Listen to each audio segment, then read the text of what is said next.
Okay, you're going to New Orleans. It might be for pleasure, or it might be for business, but it doesn't matter. Because it's New Orleans, and New Orleans is pretty badass. However, the great tragedy with visiting the Crescent City is that most visitors never make it out of the French Quarter, or even off of Bourbon Street.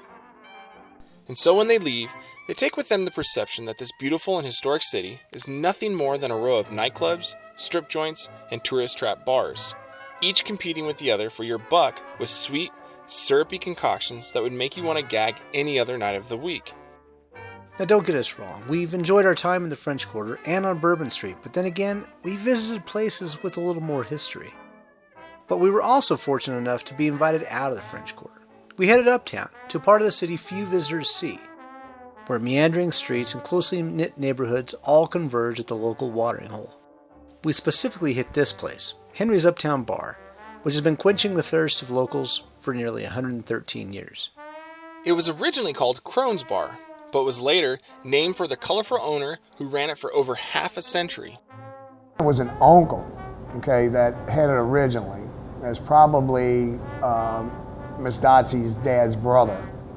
And then I'm not quite sure when he took it over. It was sometime early, and he ran it. That's that picture you see over there.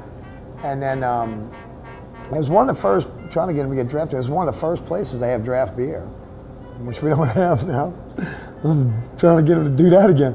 So, and then when Henry came back, so the story goes, when Henry came back from World War II, he took over. Henry was a character and held court with his war buddies nearly every day of the week. I used to come and sit, and we had a routine after I started working here.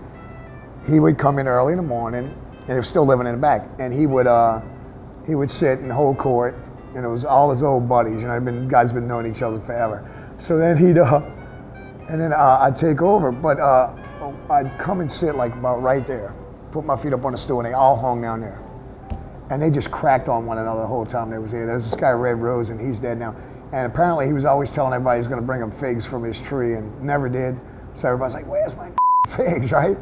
So I'm watching Henry, he looked at me, and he kind of grinned, and then he looks, and it got real quiet.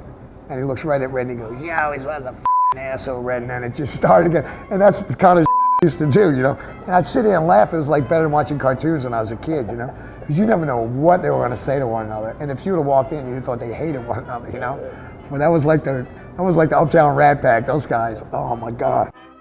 The thing about a place like Henry's is that it's not just a bar.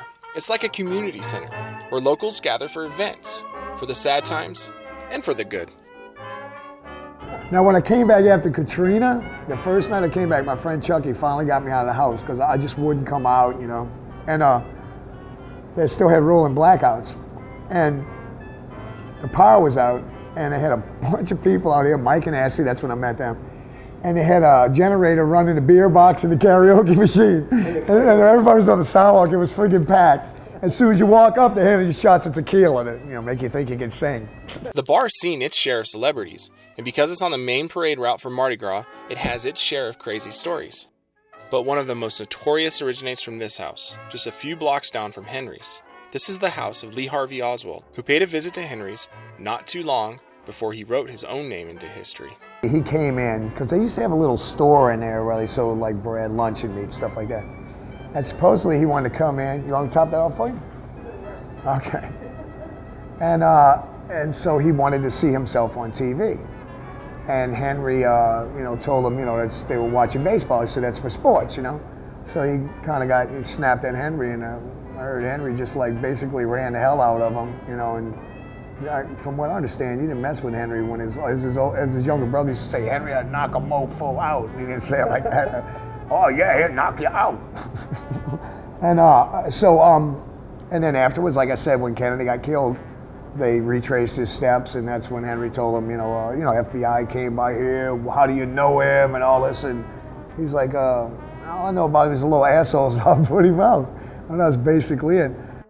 The place truly is a locals bar, but they're warm and welcoming to anyone that steps through the door. It's the kind of place where you walk in, order a beer, and you just never want to leave. It's that comfortable. The next time you visit NOLA, get out of the quarter, drive up Magazine Street, and have a drink at the type of place that really just doesn't exist anymore.